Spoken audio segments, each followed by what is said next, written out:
Listen, today we're talking about training, and we're talking about the purpose of training, why we're training, and what's the outcome that we want to get from training. So, the question that I have is that are we training for education or are we training for execution? See, a lot of times when we go to different trainings, we take information, we hear these things, and it's like, oh, that was so good. That was good. That hit me. That was perfect. Then we write it down on our notebooks, or we type it in our phones, and then you know what? Nothing else happens. Nothing after that. And then the next thing we do a few days later, a few weeks later, is we seek out something else. Ooh, ooh, that hit me. That was good. Like that. Make a little mental note, write it down somewhere, save it in notes in the phone, send it to ourselves in the email. Time goes on and then nothing happens. And we have this cycle over and over and over again. That is what we call training for education. But that's not what we want to train for. We wanted to be able to train for execution. So the part that's missing out of it is the execution piece. So training for education is a place where you just constantly seek information. So because of that, I am in constant mode of information. And the reason why this is actually makes you feel good is because dopamine. So you actually feel a chemical release when you learn something new. The problem is we mistake the learning for actually going out and being able to do. And that's the part that's missing a lot of times. Now, from a manager perspective, if you're a manager, the question I pose to you is, are you training for education or are you training for execution? When you give a training, do you just run your mouth the whole time and tell everybody this is what we're going to do? Do you actually allow room for people to actually execute what you've talked about or what you've taught? And then when you train, are you giving too much information?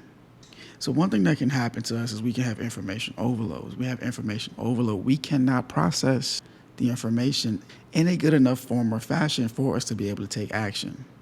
So in other words, we end up paralyzed. I tend to think of it from as if we ate too much food, and when we eat too much food, we feel stuffed. And usually when we feel stuffed, we do what? Absolutely nothing but sit down on the couch for a while until what? Our body can process, and then we get to moving. Well, the same thing can happen in training. We can give too much information without allowing room for execution. And as we give too much information, as people go to process, they become stuck, unable to execute, unable to perform. The point of being able to execute is to perform when it matters. When it matters, that's the thing. That's key. When does it matter? When you're not there. When does it matter? When it's time to close a sale. When does it matter? When it's time to perform the task, to make the call, to write the code, to analyze the data, to get the report. That is when it matters. So if you can imagine yourself saying, if I'm a leader and I'm training and all I'm doing is educating, but never allowing space and room in the training for execution, what you think is going to happen?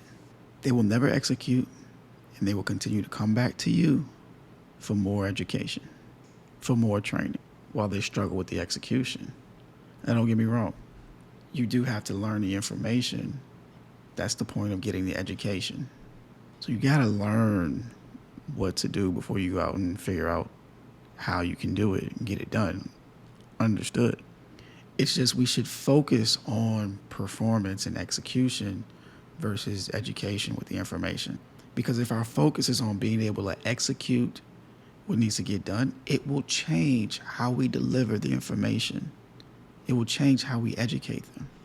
So one example I always think about for me personally is when I help people work out. I've been working out for a very, very long time, and I know a lot.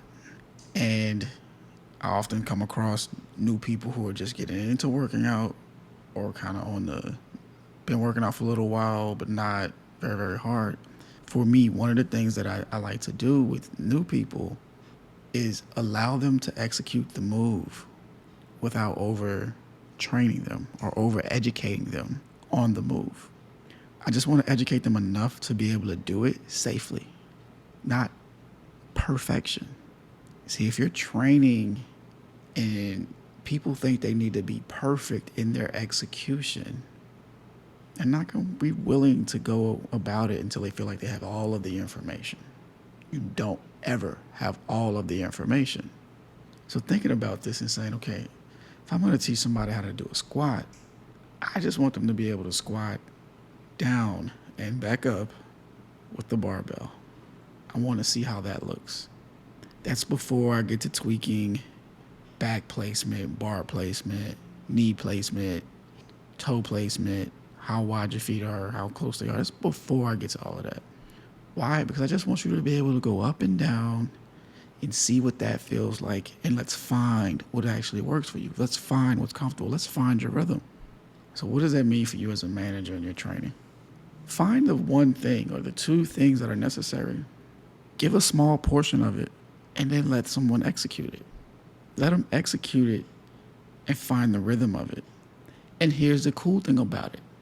If they know it might be a 4-step process, for example, and we're just going to do step 1, 25% of that process, and we just want to be proficient and be able to perform in step 1, as they get more proficient in step 1, natural curiosity will kick in and they will start to try to do step 2 because of the confidence and the proficiency and the ability to perform and execute at step 1. And also knowing that you said, hey, my expectation is for you to execute all 4 steps. But right now, I want you to focus on step 1. I want you to learn everything you need to know about step 1 so that only for the sake of being able to execute step 1 and perform. That's it. That's all I want you to do. Nothing else. That's it. You've taken something and broken it down, very small, simple, given them a clear idea of what they should do, taught them what they should do, gave the expectation on execution of that, not retaining of information, but execution on it. And just that part alone. So now it's not overly complex. Now I'm not truly overwhelmed. I might feel a little stressed because it could be new. I'm not necessarily that great at it, so the stress could be there because of it. But I shouldn't be overwhelmed because I know it's 3 more steps, but you're not worried about those steps right now. My manager's only worried about step 1, so I don't need to be overwhelmed. I could feel stress because this is new, but that's okay because that's why we are here, to execute. So when you start to think about training for execution versus education, it's different. The one thing I continue to see a lot of times with our corporate settings is that we have to train for education and then send you out and say, go execute, go forth, prosper. May the force be with you. Good luck. But then when you fail, we want to give you bad grades. Is that fair? No, a lot of it's not fair though.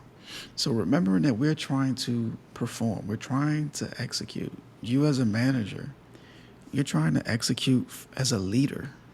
You're trying to say, do I have this ability to execute at a high level as a leader? Part of your job as a manager, the execution of leaders, is to say, how good am I at solving problems? How do I execute at that level? Hopefully that you can see where I'm going with this is that there's a difference in training for education versus training for execution. As a manager, if you're training others and you need them to perform, you should always be training for execution. When you train for execution, it will stop you from doing information overload for your team because you'll say, I need to get this piece done and not all of this right now. If you can train for execution, it will stop the overloading of information.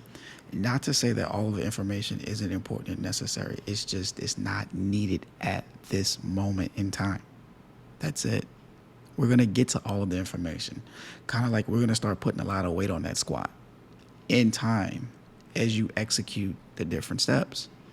So as you're training, think about how could I train for execution and not education and information? Because when you think about the top performers in everything, it's not only about them knowing what to do, it's their ability to do it when it matters. We definitely don't want a military that trains for information. We want a military that trains for execution, to perform in combat under pressure. That's what they train for. Now, that requires a heck of a lot of information, but they spend a lot of time practicing execution so that they can perform. If you look at anyone in sports, this is what they do. If you look at top attorneys in the courtroom, they have to know information, no doubt about it. They have to be educated, no doubt about it. But they have to also be able to execute and perform when everything is on the line. And the best ones understand this going into it. So the way that they train, the way that they attempt to retain information is so that they can execute when everything is on the line. If you need more help, more conversation on this, click the link somewhere around here. It'll give you access to a case study video. That video contains 3 tips that helps managers and leaders be successful. From there, it gives you the option to get in touch with me if you want to talk about something deeper. Appreciate you. I'll see you in the next one.